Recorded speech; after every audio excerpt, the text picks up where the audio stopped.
अवतार है मोदी जी। एक तरफ राम है, एक तरफ लक्ष्मण है। लक्ष्मण क्या नाम, ये योगी जी है, और राम नरेंद्र मोदी जी है। जिस तरह लालू जी गए थे चारा घोटाले में जेल में, तो उन्होंने राबड़ी देवी को बनाया था बिहार के सीएम। उसी तरह ये शराब घोटाला में केजरीवाल जी गए जेल, तो दूसरा राबड़ी देवी सुनीता केजरीवाल आई। जब इन्होंने पॉलिटिक्स शुरू की थी तो इन्होंने बोला कि मुझे बड़े बंगले नहीं चाहिए, गाड़ियाँ नहीं चाहिए, ये वीआईपी सुविधाएं नहीं चाहिए, लेकिन क्या इन्होंने नहीं लिया वीआईपी सुविधाएं? इन्होंने 40 करोड़ का शीश महल बनवाया। अन्ना जी ने ये आंदोलन खड़ा किए, उसमें से केजरीवाल जी निकले। कितने लोग उनके साथ थे, अब पुराने कितने लोग उनके साथ हैं, सबको लात मार के इन्होंने भगा दिया। पार्टी में क्या और सीएम बनने लायक नहीं कोई है?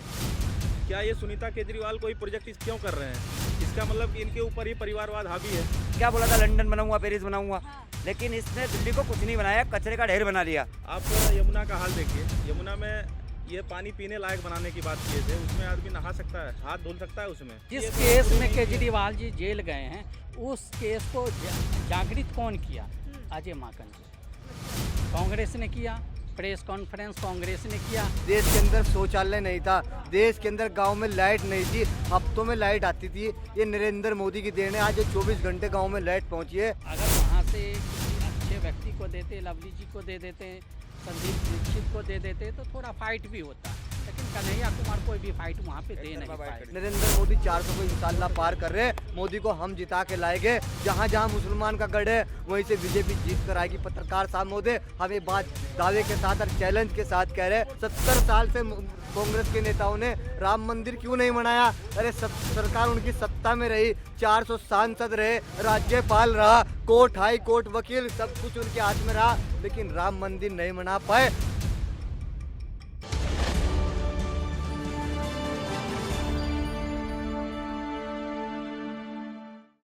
नमस्कार, बहुत बहुत स्वागत है आप सभी का हमारे चैनल द न्यूज़ 15 में, और मैं हूं आपके साथ शिवानी मांगवानी। जैसे कि आप जानते हैं, केजरीवाल तो लंबे समय से जेल में बैठे हुए हैं, लेकिन उनकी धर्मपत्नी सुनीता केजरीवाल जो है चुनाव प्रचार में लगी हुई है। अपनी पार्टी को जिताने में हर एक वो प्रयास कर रही है जो कि अरविंद केजरीवाल भी होते तो वो करते।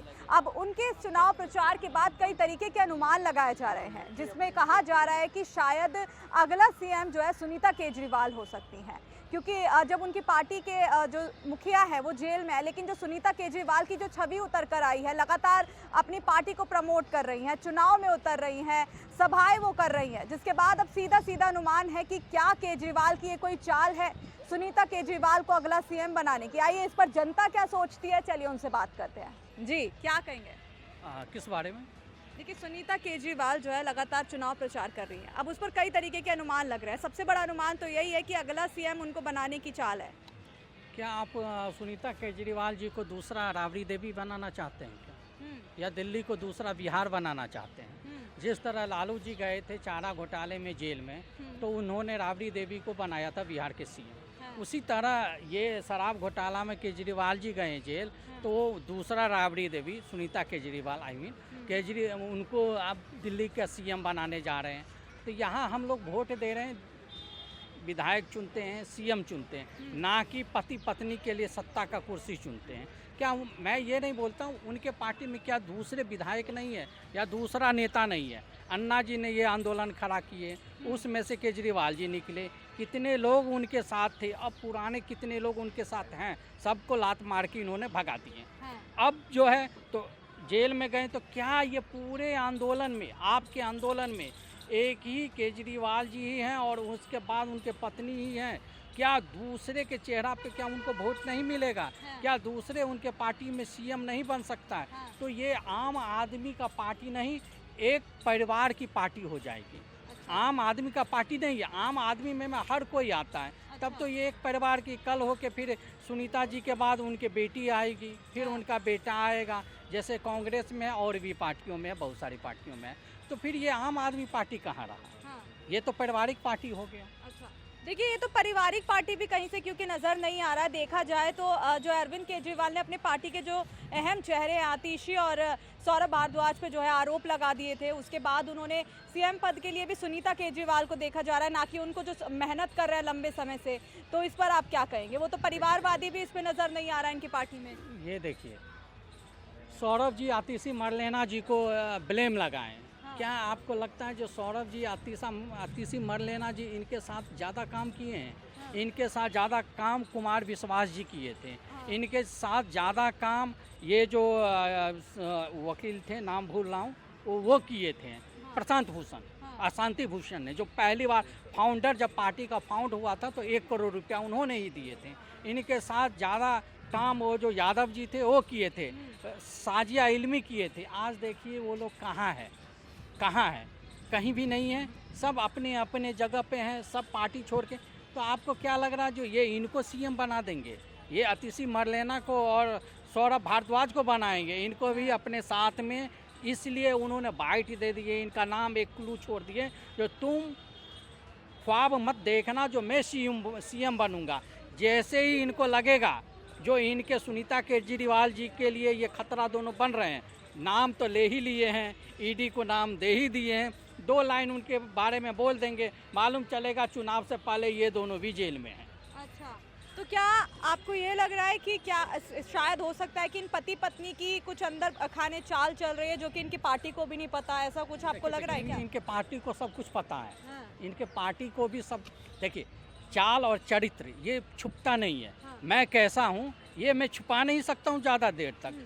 धीरे धीरे लोगों को मालूम चल ही जाएगा जो मेरा नेचर क्या है, जी। वो छुप नहीं सकता। तो केजरीवाल जी का नेचर सबको मालूम है, इनके पार्टी को सबको। अब ये है जो लोग पार्टी से बंधे हुए हैं तो वो तो रहेंगे ही, बोलेंगे तो पार्टी से बाहर जाएंगे। तो इसलिए जब तक चुनाव हो रहा है तो रहना ही है उनके साथ, वो तो रहेंगे ही। चलिए मैं आप पे दोबारा लौटूंगी अगले सवालों के साथ। आपसे मैं पहले सवाल करना चाहूँगी, अगर सुनीता केजरीवाल को अगला सीएम बना दिया जाता है तो क्या उनमें वो क्वालिटी है? देखिए मैम, जो केजरीवाल ने अपनी पॉलिटिक्स शुरू की थी तो ये वीआईपी कल्चर के खिलाफ शुरू की थी कि मैं जो है मतलब वीआईपी सुविधाएं नहीं लूँगा, ये और परिवारवाद के खिलाफ की थी, वंशवाद के खिलाफ की थी कि मतलब कि इन्होंने एक आम आदमी भी सीएम बन सकता है, पीएम बन सकता है और ये पार्टी का आम कार्यकर्ता भी कुछ भी कर सकता है। लेकिन इन्होंने एक परिवारवाद के ढर्रे पे चलने की कोशिश की है। जो काम कांग्रेस करती थी, जो काम समाजवादी पार्टी करती है, बीएसपी कर रही है, वही काम ये भी कर रहे हैं। इन्होंने क्या, जब इन्होंने पॉलिटिक्स शुरू की थी तो इन्होंने बोला कि मुझे बड़े बंगले नहीं चाहिए, गाड़ियाँ नहीं चाहिए, ये वीआईपी सुविधाएं नहीं चाहिए। लेकिन क्या इन्होंने नहीं लिया वीआईपी सुविधाएं? इन्होंने 40 करोड़ का शीश महल बनवाया।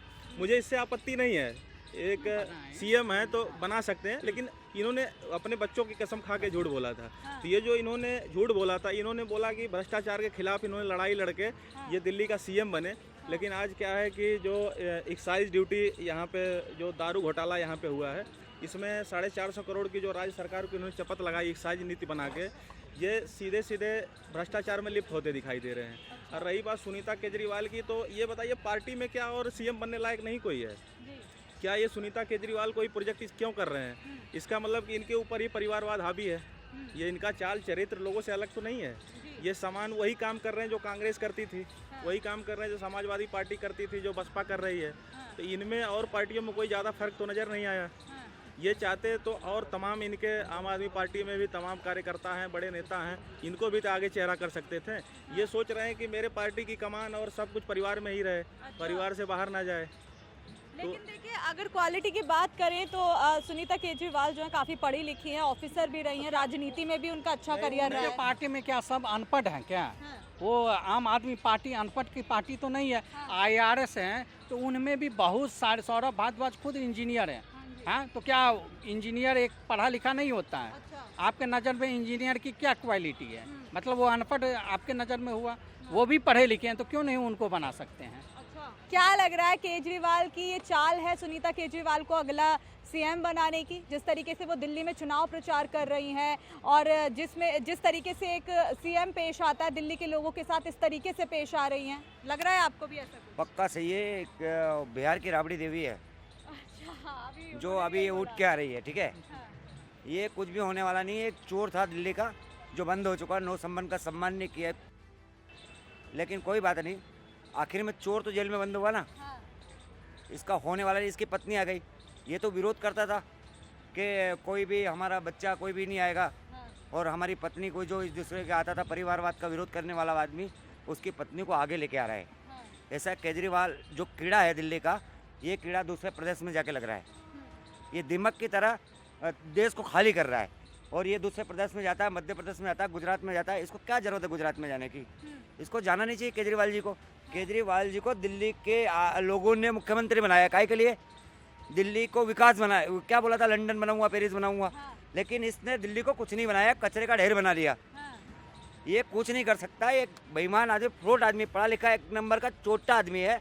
इसने कुछ दिल्ली के लिए कुछ किया नहीं, इसके लिए आज जेल में बंद है। इसके कर्म की सजा ये भुगत रहा है और ये कुछ करने वाला नहीं है, ठीक है।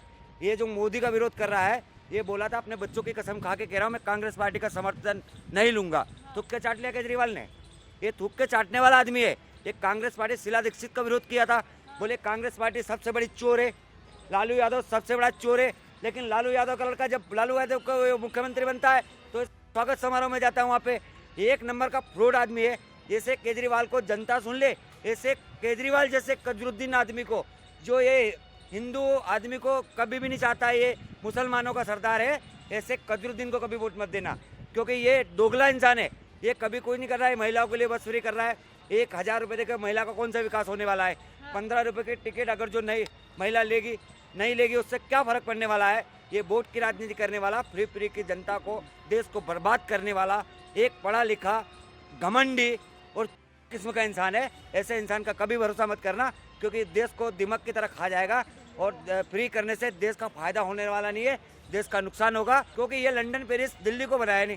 अगर जो तो विकास करता केजरीवाल, अगर जो तेरे में दम था, अगर जो अपनी माँ की औलाद था, तो विकास के नाम पर चुनाव लड़ना। 3-4 का समझौता क्या करता है बे? 3-4 का समझौता क्यों करता है? कांग्रेस पार्टी के गोद में जाके क्यों बैठ गया तू? वही उसको पता था मोदी शेर है, उससे टकरा नहीं पाऊंगा, मैं तो समझौता कर लूं। कांग्रेस वाले भी आ जाएंगे और अप्पा वाले भी आ जाएंगे, झाड़ू वाले, ये दोनों मिलके टकराएंगे उससे, एक शेर से। उसे पता, अरे तू शेर का बच्चा होता, लोमड़ी का बच्चा है तू, तब तो 3-4 का समझौता कर रहा, 26 चोर को इकट्ठा कर रहा, यहाँ रैली कर रहा, वहाँ रैली कर रहा। लेकिन तू हारेगा तो हमेशा हारता है। तू चोर है, दिल्ली का चोर है। दिल्ली के लोगों को तूने दारू पिलाया है, दिल्ली के लोगों का स्वास्थ्य खराब किया है। और तूने जो कोरोना काल के अंदर दिल्ली में जो सिलेंडर, गैस सिलेंडर देना था, सांस की बीमारी से मर रहे थे, तब तूने जाके अपना 52 करोड़ 56 करोड़ का बंगला बनाया है। ऐसे केजरीवाल को समझती है दिल्ली की जनता, और दिल्ली की जनता सर्वोपरि है। वो दिल्ली की जनता कभी भी केजरीवाल जैसे आदमी को वोट नहीं देगी। और 7 की 7 सीट भारतीय जनता पार्टी की बनने वाली है। और जो कम वोटिंग हो रही है ना, सब ये मोदी वाले वोट दे चुके हैं। जो ये विपक्ष वाले हैं उनको पता है ये हारने वाले प्रत्याशी है, ये कभी इनको वोट नहीं देगा। राहुल जैसे लोग अमेठी का चुनाव छोड़ के भाग चुके हैं। इसकी जो ये सोनिया गांधी है, रायबरेली छोड़ के भाग चुके हैं। ये भगोड़े लोग हैं, इनको पता है यहाँ हलवा नहीं मिलने वाला है। जहाँ हलवा बटता है वहीं कांग्रेस के प्रत्याशी खड़े होंगे, वरना इनकी जमानत जब्त होने वाली है। ये लोग कभी जीतेंगे नहीं, इनके 26 चोर कहीं जीतने वाला नहीं है। मोदी जी जीतेंगे, 400 पार जाएगी। ये लोग भ्रम फैला रहे हैं कि ये नहीं हो रहा, वो नहीं हो रहा। दिल्ली की जनता की अगर बात करें तो कह रहे हैं कि जो है पीएम मोदी ने बहुत गलत किया है। अब जो सारी सहानुभूति है जनता की, वो वोटों के प्रति केजरीवाल के खाते में जाएगी। एक चोर के प्रति सहानुभूति होगी? ये बताओ, छोटा आदमी है, 9 सम्मान भेजा, एक सम्मान किया चोर ने, गया वो जेल में? नहीं गया। सम्मान करता ना, वो जाता, एक सम्मान उसको भेजा, भाई क्या गलती किया तूने? तो जाता, भाई मैंने तो कुछ गलती नहीं किया, वह जाके करता अपना, जाके पुलिस थाने में जाकर। लेकिन वो गया नहीं, क्योंकि चोरी छुपे वो किलो से विचार कर रहा था, भाई कौन सा कानून है जो मुझे बचाएगा? ये तो मैंने काम किया, गलत काम किया है मैंने, अब मुझे बचाएगा कैसे? मनु संघवी, कपिल सिब्बल जैसे बड़े बड़े नेता, 150 वकील, 200 वकील, 300 वकील इसने लगा रखा। सारी दिल्ली के टैक्स के पैसे इसने अपने चोरी के काम में अपने को बचाने के लिए लगा रखा। लेकिन बचा नहीं। चोर तो चोर होता है, आखिरी एक दिन ये पकड़ाएगा, और पकड़ रखा है चोर को, और ये इसकी जमानत नहीं होगी। और थोड़े दिन रुक जाओ, चुनाव आने वाला है, चुनाव खत्म होने के बाद ऐसे चोर कहीं दिखेंगे नहीं दिल्ली के अंदर। चलिए आप थोड़ा सा रिलैक्स करिए, आप पे दोबारा मैं आपसे सवाल करूंगी। अभी मैं आपसे सवाल कर लेती हूँ। अभी जैसे इन्होंने कहा 7 की 7 सीटें जो है वो केजरीवाल के खाते में जाएगी, लेकिन जो और पार्टियां हैं, बीजेपी तो सीधा सीधा कह रही है कि भाई हमेशा की तरह हमारे पास से सीटें आने वाली हैं। तो क्या लग रहा है आपको, क्या आम आदमी पार्टी की ये बात सच्ची होगी या फिर बीजेपी? देखिए, जो दिल्ली की 7 लोकसभा सीटें हैं, ये पूरी तरह से बीजेपी जीत रही है। और कई 1-2 जगह तो आम आदमी पार्टी की और कांग्रेस की जमानत जब्त होने वाली है। अच्छा, कैसे? जैसे जमानत जब्त का मेरा आशा ये वोटों से नहीं है, इनके हार से, मतलब इनकी तगड़ी हार होने वाली है। अच्छा। और ये जो केजरीवाल ने जो वादे किए थे यहाँ पे दिल्ली में, ये लंदन बना देंगे, यमुना साफ करेंगे, ये करेंगे, इन्होंने कुछ नहीं किया। और नहीं तो दिल्ली को एक कचरा शहर बना दिया, एक प्रकार से वैश्विक कचरा शहर इसको बना दिया। आप यमुना का हाल देखिए, यमुना में ये पानी पीने लायक बनाने की बात किए थे, उसमें आदमी नहा सकता है, हाथ धुल सकता है उसमें यमुना में। इन्होंने यमुना को पूरी तरह कालिक पोत दिया, कालिक निकलती है यमुना से पूरी तरह जो है। और ये रहे बात तमाम तरीक़ों से, तो इन्होंने जो विकास के नाम पे कुछ किया नहीं इन्होंने जो है, तो इनकी सीटें कैसे निकलेंगी? मैं बता रहा हूँ केजरीवाल जो दिमाग दिल्ली में लगाया ना, वो कहीं और नहीं जाए, उसको जाना नहीं चाहिए। वो गया था किसके सामने लड़ा था पता है? 2014 के अंदर मोदी जी के सामने हारा ना, जमानत जब्त हुई इसकी। ये कालो कलोटा आदमी ना, इसकी जो ये औरत जो निकल रही है बाहर, इसको टिक्का लगा देना चाहिए काला कलर का। ये कलोटा है ना, ये दिल्ली के अंदर पनौती लगाया हुआ है। ये कलोटा जीतने वाला नहीं है। 3-4 का समझौता किया ना इसने, क्यों किया 3-4 का समझौता? तेरे में दम था क्या केजरीवाल? तू लड़ सकता है अकेला चुनाव? नहीं लड़ सकता। ये झाड़ू पार्टी के दिल्ली में झाड़ू लगाया इसने? नहीं लगाया। MP जा रहा, वहाँ जा रहा, दिल्ली का पैसा कहाँ बर्बाद? गोवा में जा रहा, गोवा में 54 करोड़ बर्बाद किया इसने। ये अपना बंगला बनाया 54 करोड़ का, क्यों बनाया? डाइनिंग रूम हॉल ये वो 8 करोड़ के पर्दे, ये 10 लाख के टीवी, ये सब क्या है? ये तू आम आदमी है ना, आम चप्पल मिल रहा ना 40 रुपए की, ये चप्पल बेचने वाला आदमी इतना बड़ा करोड़पति बन गया। बोलता मैं दिल्ली का बेटा हूँ, हरियाणा का बेटा है। कहाँ से दिल्ली का बेटा है? दिल्ली के बेटों को हरा दिया, ये हरा दिया, वो हरा। इसका ड्रामा चलने वाला नहीं है। इस जनता समझ चुकी है, ड्रामेबाज आदमी, 1 नंबर का ड्रामेबाज है। या वहाँ बैठ गया था, अन्ना आंदोलन को खा गया, अपने गुरु को खा गया, अपने बेटों को खा गया। कांग्रेस पार्टी का समर्थन नहीं लूंगा। क्यों लिया तूने कांग्रेस पार्टी का समर्थन? अरे तू बदलू आदमी, दल बदलू आदमी है। अपनी जबान बेटे केजरीवाल, वरना तेरा बेहाल हो जाएगा। तू मोदी को हराने वाला नहीं है। मोदी का सामने तो कुछ भी नहीं है, चवन्नी नहीं है, चवन्नी कुछ भी चलने वाला नहीं है। ये हारेगा। जैसे कजरुद्दीन मेरे देश में चलने वाला नहीं है। मुल्लाओं को दे रहा 16,000 पगार, पंडितों को क्या दे रहा है? ये एक गलत आदमी है केजरीवाल, इसको कोई वोट देने वाला नहीं है। ये हारेगा और हारता ही रहेगा, कभी भी जीतने वाला नहीं है। और जेल से बाहर कभी नहीं आएगा। कोई से बड़ा वकील आएगा, इसके खिलाफ सबूत मिलेंगे और ये अंदर होगा। देखिए, आपको क्या लगता है, आम आदमी पार्टी के जो कुछ नेता है वो ये जान चुके हैं कि वो दिल्ली में नहीं आने वाले हैं? क्योंकि उन्होंने सिर्फ 1 सीट का अनुमान, 7 सीट में से कह रहे हैं कि 1 सीट तो हमारे खाते में आ सकती है, यानी कि वो जान चुके हैं। जो पार्टी विधानसभा में 70 में 63 जीता हो, 70 में 67 जीता हो, वो पार्टी को जीतने के लिए जिसको हराया उससे गठबंधन करना पड़ा। तो आप जान सकते हैं जो उसमें उनको क्या लग रहा है, जो हम जीत जाएंगे। जो 67 विधायक 63 विधायक लेकर के वो लोकसभा का नहीं लड़ सकते हैं, तो फिर आप कैसे अनुमान कर सकते हैं वो 7 सीट जीतेंगे? और आपको लग रहा है जो कांग्रेस वाले उनको वोट करने वाले हैं और आम आदमी वाला वो कांग्रेस को वोट करने वाला है? देख रहे हैं नेता लोग, कल भी लवली जी इस्तीफा दिए हैं। हाँ, यानी कि आप कह रहे हैं कि गठबंधन में एकता नहीं है इनके? गठबंधन में एकता होगा भी नहीं, ये गठबंधन है ही नहीं। ये अच्छा, इतना ही गठबंधन रहता तो फिर तो पंजाब में भी कर लेते ना। पंजाब में क्यों नहीं किए? तो कांग्रेस का मतलब है कि ये लोकसभा राज्यसभा चुनाव दोनों दोनों में तो करें। ये राज्यसभा में अलग अलग लड़ते हैं, लोकसभा में एक साथ लड़ते हाँ, हैं। लोकसभा इनके जो में जमीनी पंजाब में कार्यकर्ता नहीं हैं क्या किए जुड़े ना। होंगे आपस में? उनमें तो मनमुटाव तो होगा ही, क्योंकि वो उसमें विधानसभा में अलग अलग लड़ते हैं। अब ये लोकसभा में एक साथ, बताइए ऐसे कैसे दशकों से जब अलग अलग करते आ रहे हैं। कांग्रेस की तो कोई ज़मीन ही नहीं यहाँ पे, यहाँ पे उनकी कोई ज़मीन ही नहीं है। ये अकेले ही लड़ रहे हैं आम आदमी पार्टी, और इनका भी भ्रष्टाचार जग जाहिर हो चुका है। और जिस और जो केस वादे जिस किए थे वो केस पूरे में नहीं किए। केजरीवाल जी जेल गए हैं, उस केस को जागृत कौन किया? अजय माकन जी। अच्छा, कांग्रेस ने किया, प्रेस कॉन्फ्रेंस कांग्रेस ने किया। आज उसी के साथ में जाकर के गठबंधन में बैठ गए हैं। जिसने जेल भेजा, जिसने इस केस को उजागर किया, आप उसी से हाथ मिला करके चुनाव लड़ रहे हैं। अब बोल रहे हैं जो मोदी जी हमारे साथ गलत करना, मुझको जेल में डाल दिया है। मतलब आप जिस व्यक्ति को पकड़वाएं उसी से आप गलबहियाँ करने लगे और दूसरे को आप ब्लेम कर रहे हैं। तो ये होना नहीं। 7 सीट तो आए गए। हाँ, 1-2 सीट ये है जहाँ पे काफ़ी तगड़ा फाइट है। 1 सीट तो आज आसानी से जीत जाएंगे। वो ये जो आया है कन्हैया कुमार, ये टुकड़े गैंग वाले को कोई वोट देने वाले हैं नहीं। अगर वहाँ से किसी अच्छे व्यक्ति को देते, लवली जी को दे देते, संदीप दीक्षित को दे देते, तो थोड़ा फाइट भी होता। लेकिन कन्हैया कुमार कोई भी फाइट वहाँ पे दे नहीं पाएगा। हाँ, कोई भी वहाँ पे फाइट देगा नहीं। वहाँ पे मनोज तिवारी आराम से जीत जाएगा। लेकिन वहाँ के लोग तो बोल रहे हैं कि भाई नाच गाने वाले को अब तो हम नहीं जिताने वाले। कन्हैया कुमार पढ़े लिखे हैं, अच्छा काम किया। जो पर्सनल जिंदगी होती है, देखिए वो अलग, जो पर्सनल जिंदगी होती है और जो एक कार्य क्षेत्र होता है, जो व्यवसाय होता है, वो अलग होता है। जो नाचने गाने की बात है, ये कौन कहता है कि जो नाचने गाने वाला देश नहीं चला सकता? ये कौन सी बात है? ये बताइए, अगर कोई कला है, अगर कोई कला है, कोई आर्ट है, ये बताइए आपको, ये एक मिनट, अगर ये बताइए आपको क्या लगता है मनोज तिवारी निरक्षर हैं? मनोज तिवारी बीएससी हैं, बीएससी एमएससी हैं, ऐसा कुछ नहीं है कोई, ऐसे कोई बताइए। कांग्रेस के विपक्ष के पास दो ही एजेंडा, व्हाट्सएप यूनिवर्सिटी, ये हैं, अंडर ग्रेजुएट हैं, ये हैं, वो हैं, इनके पास दो ही तीन शब्द हैं। ऐसा नहीं कि बीजेपी के लोग पढ़े लिखे नहीं हैं, इनसे ज़्यादा पढ़े लिखे हैं। ये एक एजेंडा, अब देखिए एक अलग एक एजेंडा चला रहा है बंदा ध्रुव राठी। उस बंदे का पता है, वो पहले बैलेंस करता है चीज़ों को, फिर एक तरफा बायस्ड चीज़ें करता है। तो लोग पता है ब्रेन वॉश वो कर रहा है लोगों को। लोग कहते हैं ना बीजेपी ब्रेन वॉश कर रही है, असल में युवाओं को ब्रेन वॉश करने का काम ध्रुव राठी कर रहा है, जो कांग्रेस द्वारा फंडेड है। जब जनता कहती है कि ध्रुव के ये जो हम मोदी के सपोर्ट में जो चैनल बोलते हैं कि भाई ये खरीदी हुई मीडिया है, तो जब ध्रुव राठी एक तरफा बात करता है तो उनको क्यों नहीं बोला जाता कि कांग्रेस की खरीदी हुई ये यूट्यूबर है? देखिए जो जो जो गोदी मीडिया है लोग बोलते हैं, जिनको जो चैनल है, न्यूज़ चैनल है, आप उसमें देखेंगी तो वो बायस्ड नहीं, उसमें न्यूट्रल चीज़ें भी दिखाते हैं, कुछ अलग भी दिखाते हैं। लेकिन आपने कभी ध्रुव राठी को एक आध दो पक्ष रखते हुए देखा होगा? बाकी इन्होंने हमेशा मोदी विरोधी एजेंडा ही चलाते हैं।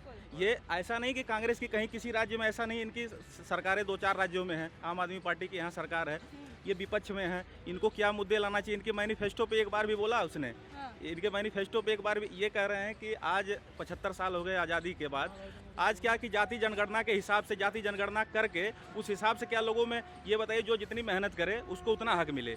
क्या आज 75 साल बाद आज़ादी के लोगों को क्या इतने लोग पंगु बन चुके हैं कि लोगों को आगे बढ़ाना, क्या आरक्षण दे के ही लोगों को आगे बढ़ाना चाहिए? ये तो ये हुआ, ये कहते हैं बीजेपी बांटती है, मुझे तो नहीं लगता, बीजेपी से ज़्यादा ये लोग बांटते हैं। आज जाति जनगणना क्या मतलब हुआ? इनको पता रहेगा भूमिहार 20% है, ब्राह्मण इतने हैं, यादव इतने %। जिस दिन ये पता चलेगा कि 15% हो, 7% हो, तब तो और लोगों में क्या है कि लोगों के सोचों में विभाजन हो गया, जातियों में विभाजन होगा। विभाजन तो असली कांग्रेस कर रही है, ये विभाजन कहाँ कर रहे हैं? देखिए कांग्रेस के मैनिफेस्टो, देखिए सुनिए, कांग्रेस के मैनिफेस्टो की बात करें तो उन्होंने अपने मैनिफेस्टो में ये भी कहा कि भाई अगर हमारी सत्ता आ जाती है अभी 2024 में, तो हम करेंगे कि हम जो पूरे देश की जो जनता है उनका सर्वे करेंगे, संपत्ति का, और आधी संपत्ति बांट देंगे। तो क्या ये उनका कहना सही है मैनिफेस्टो में? ये तो पूरी तरह गलत है। ये बताइए, मेहनत कोई करेगा, हक कोई दूसरा लेगा, ये कैसे हो सकता है? इससे देश का कभी विकसित भारत बनेगा? ये तो वो जिन देशों ने सोशलिज्म अपनाया पूरी तरीके से, वो देश बर्बाद हो गए। बर्बाद होने के बाद उन्होंने पूरी तरह कैपिटलिज्म अपना के फिर से देश आबाद हुए। जैसे चाइना का आप उदाहरण लीजिए, चाइना क्या किया, पहले मार्क्सवादी चीज़ें किया तो बर्बाद होने लगा। वो बताइए, भारत और चाइना आसपास ही आज़ाद हुए थे, लेकिन चाइना की जीडीपी 15 ट्रिलियन डॉलर है, भारत की जीडीपी 4 ट्रिलियन डॉलर है। बीजेपी की सरकार 2014 में बनी है, एक बार और उनका कार्यकाल रहा था, तो ज़्यादातर शासन कांग्रेस ने ही किया है। ये बताया कि कांग्रेस 15 ट्रिलियन डॉलर तक नहीं पहुंचा सकती थी अर्थव्यवस्था को। लोग कहते हैं कांग्रेस ने बहुत विकास किया, ये किया वो किया। ये लोग कहते हैं मोदी जी ने विकास नहीं किया। 15-20 एम्स जो है मोदी जी के आने के बाद बना। भारत जो है इसमें सड़क में जो है मतलब पूरी दुनिया में दूसरे नंबर पे पहुंच गया यूएसए के बाद जो है। ये बताइए, इंफ्रास्ट्रक्चर हुआ, हॉस्पिटल हुए, ये लोग बस केवल 2 ही चीज़ें पकड़ लेते हैं। मंदिर मस्जिद करती बीजेपी। अरे भाई, 500 सालों से जो संघर्ष चल रहा था, बाबर ने मंदिर तोड़वा के मस्जिद बनवाई थी, तो ये ऐतिहासिक मुद्दा था, इसको भी तो लेके चलना है। क्या हम अपने सांस्कृतिक ऐतिहासिक मुद्दों को छोड़ देंगे? ये लोग बस 2 ही चीज़ों पे अटैक करते हैं बीजेपी पे। अरे मंदिर मस्जिद, अरे मंदिर भी चलेगा, मस्जिद भी चलेगी, विकास भी होगा, सब कुछ होगा, सब कुछ होगा। ये क्या हम अपने मतलब कि हमारे देखिए, जो देश का विभाजन हुआ था वो धर्म के आधार पे हुआ था। वो अलग चीज़ है कि बाद में जबरदस्ती कांग्रेस ने, इंदिरा गांधी ने 42वें संविधान संशोधन में सेकुलर शब्द डाल दिया। इन्होंने ये जबरदस्ती मनमानी, भारत सेकुलर नहीं था, ये इन्होंने मनमाने तरीके से सेकुलर शब्द डाल दिया था। ये बताइए भाई, सही कर रहा हूँ कि नहीं?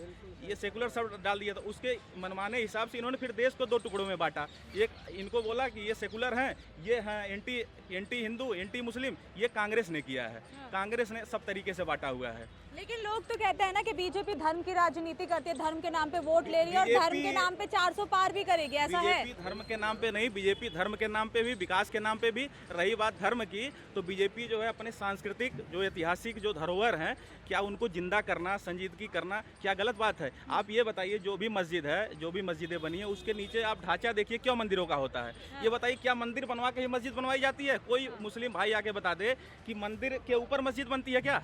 है, तो मंदिर तोड़ा गया है, उसके ऊपर मस्जिद बनी है, तो उन चीज़ों को वापस लाना क्या गलत है? और देखिए कुछ लोगों को तो केजरीवाल की जो फ्री की योजना है वो बहुत ज़्यादा पसंद आ रही है कि भाई अगर हम दिल्ली की जनताओं के बीच में जाते हैं कि फ्री बस का रखी है, फ्री योजना, हमको तो पैसा भी मिलता है, हम तो केजरीवाल को जिताएंगे। तो क्या ये लोगों का माइंडसेट जो है ब्रेन वॉश किया गया है उनको फ्री की रेवड़ियाँ खिला के? देखिए मैं बता दूं, अच्छा ये बताइए, 1000 रुपये इन्होंने महिलाओं को देने की बात की, बिजली बिल इन्होंने 200 यूनिट माफ़ किया, उसके बाद जितनी भी बिजली बिल आएगी वो देना पड़ेगा लोगों को। ऐसा नहीं कि पूरी बिजली माफ़ है, यहाँ पे पूरी बिजली तो माफ़ नहीं है। ये कुल मिला के एक आम आदमी को 2-3 हज़ार रुपये के फ़ायदा देते हैं। उसमें अगर ये बताइए इंफ्रास्ट्रक्चर डेवलपमेंट नहीं करेंगे, यहाँ पे जॉब नहीं क्रिएट करेंगे, जॉब क्रिएट करना इनका काम है। कानून व्यवस्था का काम बीजेपी का हो सकता है, लेकिन जॉब क्रिएट करना इनका काम है। दिल्ली में कोई जॉब नहीं है, बंदा यहाँ पे मारा फिरता है, गुड़गांव, नोएडा इधर की तरफ जाता है, दिल्ली एनसीआर में जाता है। यहाँ पे दिल्ली में जॉब कहाँ है? युवाओं से पूछिए, जॉब सब उधर शिफ्ट हो गई। इनका फर्ज नहीं बनता कि यहाँ पे जॉब लाए ये तो 2-3 हज़ार रुपये का एक व्यक्ति को फ़ायदा देना, उसमें भी हर व्यक्ति को ये फ़ायदा नहीं मिल रहा है, तो क्या इससे क्या ये विकास हो सकता है? देखिए आखिरी में मैं आप सबसे यही सवाल करते हुए अपनी वीडियो को समाप्त कर रही हूँ कि केजरीवाल की जो रणनीति है, अभी वो श्योरिटी नहीं है कि वो रणनीति है, लेकिन जो अनुमान है कि भाई सुनीता केजरीवाल को वो अगला सीएम बनाना चाहते हैं, तो क्या ये रणनीति आम आदमी पार्टी के लिए कामयाब होगी? ये सब मैं आप तीनों से कर रही हूँ। देखिए पहले मैं एक सेकंड आप पहले बता, आप मेरी बात सुनो। आप बता रहे थे, आप इतनी देर से बता रहे थे, मैंने टोका नहीं। सुनीता केजरीवाल कभी भी रणनीति में कामयाब नहीं होने वाली है, क्योंकि उनको क्या है ना, ये केजरीवाल जेल में बंद था सहानुभूति लेने के लिए, ये सब खड़ा कर रहा है, रोड कर रहा है, सब ये जो प्रचार कर रहा है ना, ये सामने खड़ा कर रहा है, ये गलत कर रहा है। केजरीवाल बंद हो चुका है जेल में, उसको ये करना नहीं चाहिए कि इसकी औरत को क्यों खड़ा करना चाहिए। ये जाके जेल में जाती है अंदर, उसकी कहाँ सुन के आती है और आके यहाँ पे प्रचार करती है। ये सहानुभूति इकट्ठा करने के चक्कर में अपनी पत्नी को खड़ा कर रहा है और अपनी पत्नी को खड़ा करके वोट प्राप्त करने की ये कोशिश कर रहा है, लेकिन इसमें ये कामयाब नहीं होगा। सुनो, और राहुल जैसा आदमी जो न्याय यात्रा निकाल रहा था, विकास यात्रा निकाल रहा है, राहुल गांधी चलने वाला नहीं है, ये इटली का बम है।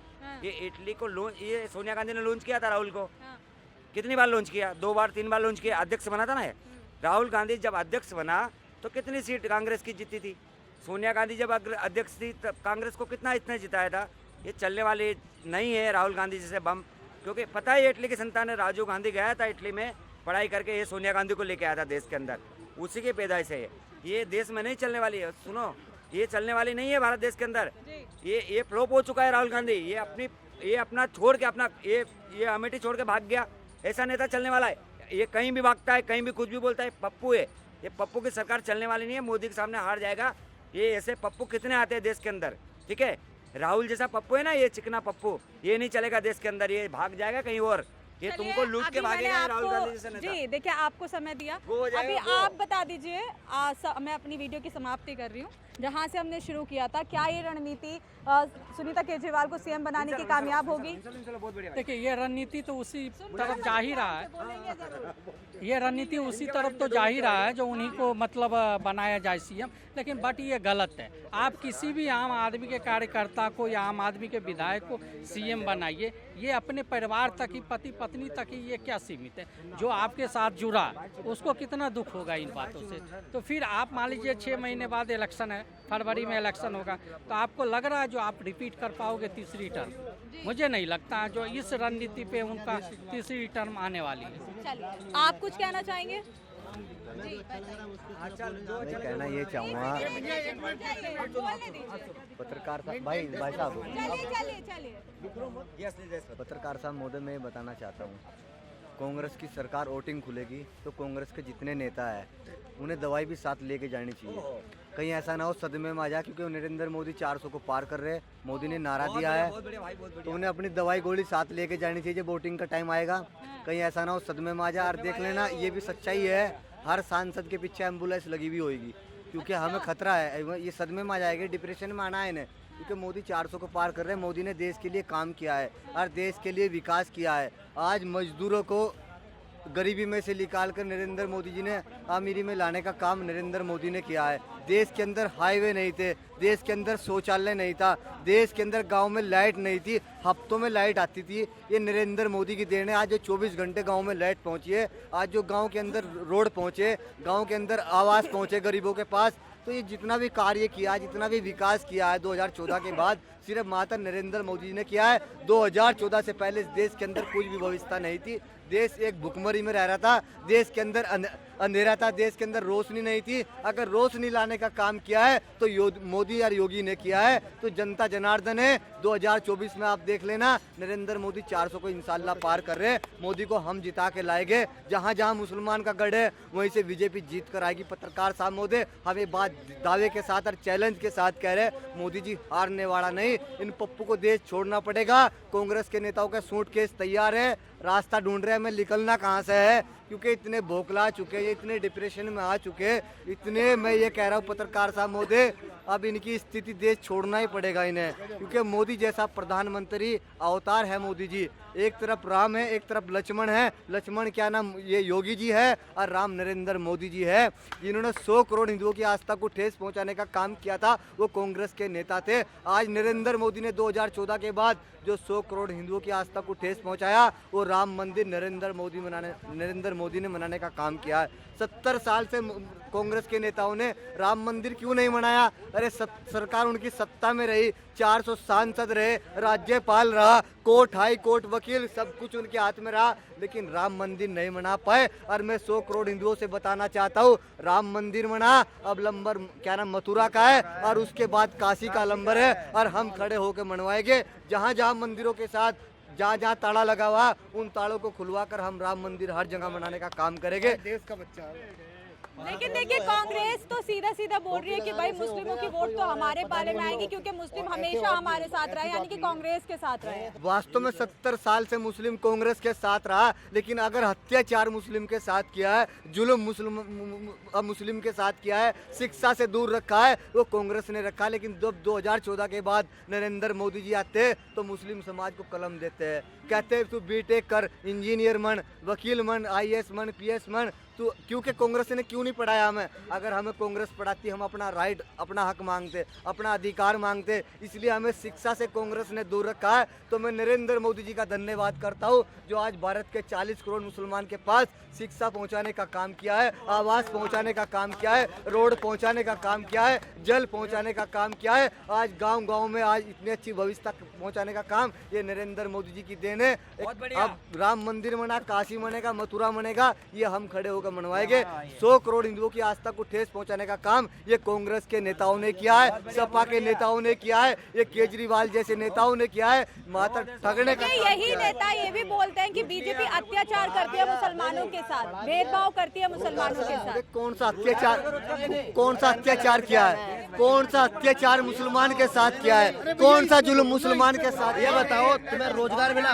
पढ़ा लिखा दिया, रोजगार मिला? हाँ मिला। क्या रोजगार मिला? अरे भैया, देश के अंदर बेरोजगारी थी, 60 रुपए की दिहाड़ी थी, कुछ रोजगार नहीं मिला। देखिए दलाल बहुत घूम रहे, नरेंद्र मोदी को हराने के लिए बहुत दलाल घूम रहे। उन दलाल जो दलाल है, मैं उन दलाल से कहना चाहता हूँ, नरेंद्र मोदी हारने वाला नहीं है। तुम दलाल कितनी भी कोशिश कर लो, मोदी को इंशाल्लाह हम जिता कर लाएंगे। और भेदभाव कुछ नहीं किया मोदी ने। अगर एक हिंदू रह रहा है और 4 मुसलमान रह रहे, तो उस गली में रोड बनाने का काम नरेंद्र मोदी ने किया है। कोई भेदभाव नहीं किया। 2014 के बाद हिंदू मुस्लिम के अंदर प्रेम मोहब्बत पैदा हुआ है। आज हिंदू मुस्लिम एक है, लेकिन दलाल को दिक्कत है मोदी के आने से। और मैं दलाल को कहना चाहता हूँ, तुम अपना कितना प्रयास कर लो, कितनी कोशिश कर लो, तुमने हमें पहले वोट नहीं दी थी, और हमें दलाल की भी वोट नहीं चाहती। इंशाल्लाह मोदी को 400 को पार करा के हम लाएंगे। 411 आएंगी जी, 11 आएंगी राम मंदिर के नाम की। रोक भाई, अच्छा एक बात बताइए, यहाँ 10 का सिक्के पे वैन तो है, हुआ नहीं, जनता नहीं पसंद करती। राहुल गांधी को जनता पसंद नहीं कर रहे, किस्सा खत्म हो गया है। मोदी को पसंद कर रहे, कौन सी आपस आ गई भाई? अब पसंद तो मैं बता तो रहा हूँ, राहुल गांधी वो खोटा सिक्का इस देश का है जो कभी नहीं चलेगा, इस देश के अंदर नहीं चलेगा, बाकी सब जगह चलेगा। मेरा कहने का मतलब ये है, वो वहीं चलेगा जहाँ आतंकवाद होगा, जहाँ दंगे हो गए, जहाँ पत्थरबाजी होगी, वो वहीं चलेगा। बाकी राजनीति में कहीं नहीं चलेगा। बस मेरी राय ये है, अच्छी बात है, अच्छा काम कर रही है मोदी सरकार, लेकिन रोजगार भी मिलना चाहिए वहाँ को। रोजगार नहीं मिलेगा तो कुछ नहीं, मंदिर तो बनवा दिया, अच्छी बात है। पत्रकार साहब मोदी इनका जवाब दीजिए। ये पहले हेलीकॉप्टर में घूमते थे, मोदी की सरकार आने से पैदल चले। ये पहले तहसीलदार थे, पहले एसडीएम था, ये जज था, पहले कलेक्टर था। ये मोदी की सरकार से आने से इस्तीफा दे दिया इसने। अरे भैया हम एसडीएम थे, मेरे कलेक्टर थे ये 2014 के पहले हम केवल इतना बता रहे हैं। हो गया है। हेलो, अरे इनको ही बोलो। भाई साहब जरा कैमरा एक बार इनकी तरफ दिखाओ। ये बेरोजगार है, एक कंपनी की शर्ट पहन रहे और ये बेरोजगार है। देखो इनको, ये जिन्हें क्या है ना सफेद झूठ, ये वे लोग हैं। अगर ये गुमराह करने की कोशिश कर रहे हैं जनता को, तो ऐसे बहरूपियों के चक्कर में नहीं आएगी पब्लिक। आज जागरूक है, जो आदमी खुद रोजगार हाथ में लेकर के और यहाँ झूठ बोल रहा हूँ। ये देखो ये शर्ट पे जरा फोकस करके दिखाओ भाई साहब, ये आदमी झूठ बोल रहा है कि मैं बेरोजगार हूँ। अगर ऐसे आदमी ऐसे और क्या सरकारी नौकरी को रोजगार कहते हैं, ये सरकारी नौकरी को रोजगार कहते हैं, अपने बिजनेस को भी रोजगार कहते हैं, बिजनेस नहीं, यहाँ मेहनत मजदूरी को भी रोजगार कहते हैं। मोदी सरकार अच्छा काम कर रही है, मैं कह रहा हूँ। मैं भी एक हिंदू हूँ। अच्छा, आपको कैसा रोजगार चाहिए? मैंने तैयारी की 5 साल। सुनो, मैं अपनी बता दूं, मेरे को किसी सरकार से कोई पॉलिटिक्स का मतलब नहीं है। ये भाई साहब कह रहे मैं हिंदू, ये एक मिनट, ये कह रहे मैं हिंदू। जब कश्मीर के अंदर पंडितों को मारा जा रहा था, ऐसे हिंदू साथ लगे हुए थे उनके मानने में। ये लोग थे हिंदुओं के साथ अत्याचार करने वाले, ऐसे हिंदू है। दिखाइए, कैमरा फोकस कीजिए, ये हिंदू है। 5 किलो अनाज दे रहे हैं, 5 किलो क्या हो रहा है उससे? 2000 रुपए अकाउंट में लोग हैं। ये सनातन धर्म को बदनाम करने वाले लोग हैं। ये हिंदू नहीं हो सकते। जो राम को मानने वाला है वो नरेंद्र मोदी के साथ है, वो योगी के साथ है।